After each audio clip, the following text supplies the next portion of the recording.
தமிழ் மக்கள் கண்ணத்தையும் கிள்ளின மாதிரி என் கண்ணத்தை கிள்ளுன்ட்டு இப்போ உலகம் பூரா குட்டீஸ் மத்தியில் நானும் இப்போ ஃபேமஸ் ஆயிட்டேன். பிரதமர் என்னை கட்டி பிடிச்சார் இதே மாதிரி. கேப்டன் விஜயன் சார் அவங்களுக்கு பிடிச்ச ஒரு பாடகராக நாங்கள் அந்த மேடையில் ஆயிடுவோம். 3ஆம் ஆண்டு தமிழக வெற்றி கழக தொடக்க விழாவில் பாடி இருக்கிறீங்க. தருணம் எப்படி இருக்கு? ரொம்ப சந்தோஷமா இருக்கு சார். ஸோ தலைவர் விஜய் உங்கள்கிட்ட நேரடியாக உங்களுடைய கண்ணத்தை கிள்ளி மகிழ்ச்சியை தெரிவிச்சு உங்களுடைய பாடலுக்கு நடனம் ஆடி இருக்கிறார். எப்படி இருக்கு? அது ஒட்டுமொத்த தமிழ் மக்கள் கண்ணத்தையும் கிள்ளின மாதிரி என் கண்ணத்தை கிள்ளுன்ட்டு. ஏன்னா எல்லாருக்குமே விஜய் சாருடைய பாடல் கேட்கணும், பாடல் பார்க்கணும். இன்னொன்று, இப்போ உலகம் பூரா குட்டீஸ் மத்தியில் நானும் இப்போ ஃபேமஸ் ஆகிட்டேன். இனிமேல் எங்கே போனாலும் விஜய் சாருக்கு கண்ணத்தை பிடிச்சி எல்லா குட்டீஸும் என்னை வாழ்த்துவாங்க, பாராட்டுவாங்க, பேசுவாங்க. இனிமேல் குட்டீஸ் எல்லாருக்கும் என்னை இனிமேல் நல்லா தெரியும்.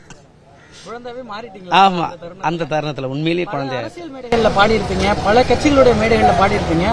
நீங்க தலைவர் இதுவரை தலைவர்கள் உங்களை பாராட்டிருக்காங்க நேரடியா இல்ல அந்த தருணம் மாதிரி? நிறைய தலைவர்கள் பாராட்டிருக்காங்க. அதாவது நான் சொல்ல போனா பிரதமர் என்னை கட்டி பிடிச்சார் இதே மாதிரி, சார் கட்டி பிடிச்ச மாதிரி. கலைஞர் ஐயாவும் அதே மாதிரி என்னை கட்டி பிடிச்சி கண்ணத்தை கிள்ளி முத்தம் கொடுத்தாரு. அதுவும் தெரியும் கலைஞர் ஐயா. அதுமாரி எல்லா கட்சி தலைவர்கள். கேப்டன் விஜயன் சார் கட்சியில் கட்டி பிடிச்சாரு. அதுவும் அவங்களுக்கு அது தெரியும். மேக்சிமம் எல்லாருமே இருக்கிற எல்லா கட்சியிலையும் திருமாவளவன் சார், ராமதாஸ் ஐயா எல்லாமே மேக்சிமம் இருக்கிற எந்தெந்த கட்சியோ எல்லா கட்சியிலுமே என்னை கட்டி பிடிச்சிருவாங்க. காரணம் என்னன்னா அவங்களுக்கு பிடிச்ச ஒரு பாடகராக நாங்கள் அந்த மேடையில் ஆயிடுவோம். நீங்க பல விருதுகள் வாங்கியிருக்கீங்க. இது மாதிரி தலைவர் இது எப்படி இந்த வாய்ப்பு அமைஞ்சிச்சு? யார் உங்களை முதல்ல கூப்பிட்டா? எப்ப? இந்த நிர்வாகத்திலேருந்து நேற்று தான் அடிச்சாங்க. எதர்ச்சியா கேட்டாங்க, ஒரு ஐடியா இருக்கு, நீங்க பண்ண முடியுமான்னாங்க. சரிங்க சார், பண்றேன் சார், எனக்கு கிடைச்ச வாய்ப்பு அப்படின்னு ஓகேன்ட்டாங்க.